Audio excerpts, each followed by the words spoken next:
காலத்தில் அயோத்தியின் சக்கரவர்த்தியான ஸ்ரீராமர் தன் அருமை மனைவி சீதாதேவியுடனும் இளைய சகோதரர் லட்சுமணனுடனும் வனவாசம் சென்றிருந்தார். அந்த வனவாச வாழ்க்கையில் அவர்களின் அமைதியை சீர்குலைத்தான் 10 தலைகளைக் கொண்ட அரக்க மன்னன் ராவணன். சீதையை தந்திரமாக கடத்திச் சென்று இலங்கை தீவில் தன் அரண்மனையில் சிறை வைத்தான். ராமர் தன் மனைவியை இழந்த துயரத்தில் உடைந்து போனார். ஆனால் அவரது தீர்மானம் உறுதியாக இருந்தது. சீதையை மீட்டே ஆக வேண்டும் என்று சபதம் எடுத்தார். அவருக்கு உதவியாக வானர சேனையின் தலைவன் சுக்ரீவன், அவனது படைத்தலைவர்கள் அங்கதன், ஜாம்பவான் மற்றும் மகா பலசாலியான ஹனுமான் ஆகியோர் துணை நின்றனர்.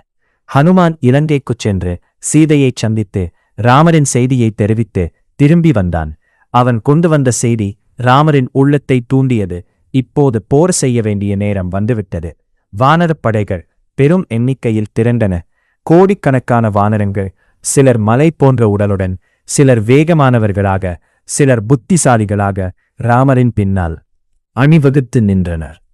அவர்கள் அனைவரும் தெற்கு நோக்கி பயணித்து இறுதியில் தமிழ்நாட்டின் ராமேஸ்வரம் அருகே உள்ள கடற்கரையை அடைந்தனர்.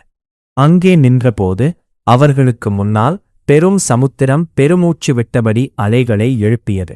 இலங்கை தீவு தொலைவில் தெரிந்தாலும் கடல் அவர்களை தடுத்து நிறுத்தியது. ராமர் கடலை பார்த்து நின்றார். அவரது கண்களில் தீர்மானமும் இதயத்தில் பக்தியும் நிறைந்திருந்தது. ஓ சமுத்திரராஜனே, எனக்கு வழி அமைத்துக் கொடு. என் மனைவியை மீட்க இலங்கைக்குச் செல்ல வேண்டும் என்று 3 நாட்கள் வரை பிரார்த்தனை செய்தார். ஆனால் சமுத்திரராஜன் மௌனமாக இருந்தான். ராமரின் கோபம் எழுந்தது. இந்த கடலை நான் வற்றச் செய்து என் படையுடன் நடந்தே இலங்கைக்குச் செல்வேன் என்று அம்பை எட்டார். அப்போது சமுத்திரராஜன் தோன்றினான். அவன் ராமரின் பாதங்களில் விழுந்து மன்னிப்பு கேட்டான். பிரபு, எனக்கு என் இயல்பு உண்டு. நான் அலைகளை அடக்க முடியாது. இதனை பற்றிய முழு விவரங்களும் மற்றும் லிங்கும் வீடியோவிற்கு கீழே உள்ள டிஸ்கிரிப்ஷன் பாக்ஸில் கொடுத்திருக்கிறேன். மறக்காம செக் பண்ணி பாருங்க.